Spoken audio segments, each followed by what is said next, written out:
मेरी बीवी नाराज रहने लगी। हल्का हल्का तो उसने मुझे कहना शुरू किया, फिर जलाल में आ गई।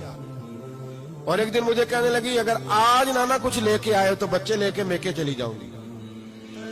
आप फरमाते मैं बड़ा परेशान हुआ, निकल गया फजर पढ़ के काम की तलाश में। मैंने जुहर तक तलाश किया लेकिन मुझे काम न मिला। आप फरमाते नहर फुरात के किनारे तपती हुई रेत पे मैं बैठा था तो मेरे दिल में ख्याल आया, बंदों की मजदूरी नहीं मिलती तो आज अल्लाह की न कर ले, आज अल्लाह की मजदूरी न करे।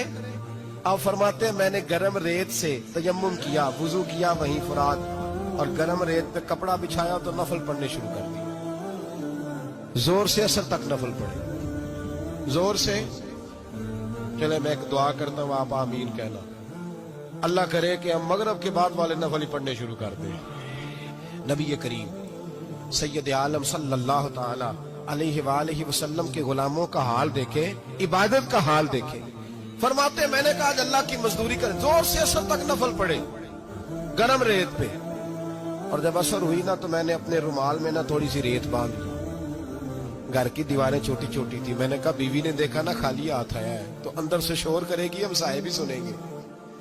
तो चलो जब देखेगी ना रुमाल में कुछ है हौसला करेगी, जब अंदर जाऊंगा तो समझा लूंगा। आप मुस्कुरा रहे हैं ना हल्का हल्का, इसका मतलब है इन बातों में काफी सदाकत है। पुराने बुजुर्ग कर गए तो इसका मतलब ये है कि इनमें बहरहाल काफी हद तक सदाकत है। ये शोर होते रहते।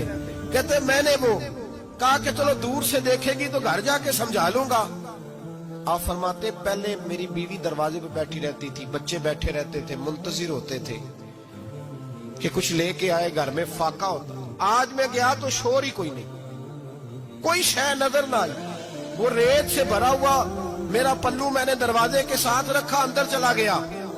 बीवी को आवाज दी, कहाँ हो? कहने लगी मुंह हाथ धो लो, मैं रोटी लेके आई। हाथ धो गई, रोटी किधर से आई? इस घर में तो फाके थे, खाना किधर से आया? कहते रोटी लाई, सलाद भी लाई, दूध भी लाई, उस जमाने में जो नेमतें थी फल भी लाई, सारा आ गया। मैंने घूर के देखा, मैंने कहा किधर से आया ये सारा कुछ? कहाँ है बच्चे? कहने लगी रोटी खा के बाहर निकल गए। मेरे दिल में ख्याल आया मेरी बीवी का किरदार तो चांद से ज्यादा उजला है, तो ये सारा कुछ कैसे आया? मैंने कहा ये कहां से आया सारा कुछ?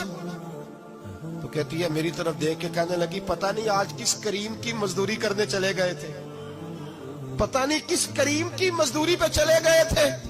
जोर हुई है तो उसने अनाज की बोरियां भेजी है, चावल भेजे हैं, फल भेजे हैं, इतना कुछ भेजा है कि मेरे घर में रखने को जगह ही कोई नहीं। ये कहते कहते उठी और कहने लगी पहले ही बड़ा आया था, अब और क्या लाए हो? आप फरमाते मैं सख्ते में था, उसने जाके मेरा रुमाल जो खोला, मैं रेत लाया था, रब करीम ने हीरे बना दिए, वो हीरे बन गए। आप फरमाते कहने लगी किस करीम की मजदूरी पे गए थे? फरमाते मैं उठा और कच्ची जमीन पे सर सजदे में रखा। मैंने कहा मालिक मैं सारी जिंदगी दुनिया राजी करता रहा, लोगों के दरवाजों पे खड़ा रहा, ताल्लुकात बनाकर थोड़ी सी रोजी के लिए जद्दोजहद करता रहा, धुतकारा गया, सताया गया। मौला मैं तो तेरे दरवाजे पे आज आया हूँ, पूरी दिहाड़ी भी नहीं लगाई, जोर से सर ड्यूटी की है। अल्लाह तेरी थोड़ी मजदूरी का इतना अजर मिलता है? खुदाया तो इतना नवाजता है। फरमाया अल्लाह मैं मेहनत भी करूंगा, काम भी करूंगा, लेकिन दुनिया की मजदूरी थोड़ी करूंगा, मालिक तेरी इबादत ज्यादा करूंगा।